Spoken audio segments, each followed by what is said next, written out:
They said she might need surgery. Okay. But And now it's without not. surgery, it is being cured after treatment. Yeah. So prayer, medicine, Oh, everything. without surgery. Yeah.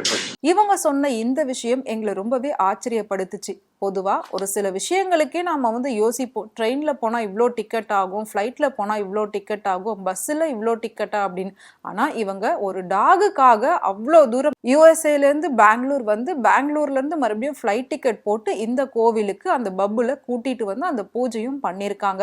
உண்மையிலே இது பாராட்டத்தக்க ஒரு விஷயம்தான். வாயில்லாத ஒரு ஜீவனுக்கு இவ்ளோ தூரம் பாசம் வச்சு அவங்க இவ்ளோ அளவுக்கு செய்யறது எவ்வளோ பெரிய ஒரு விஷயமா பார்க்கப்படுது.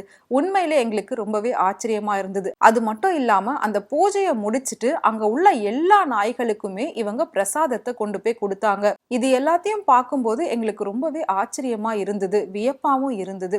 கால பைரவருக்கு இவ்ளோ சக்தியா, இதுல இவ்ளோ விஷயங்கள் இருக்கா அப்படின்ற அளவுக்கு ரொம்பவே பிரமிக்க வச்சது.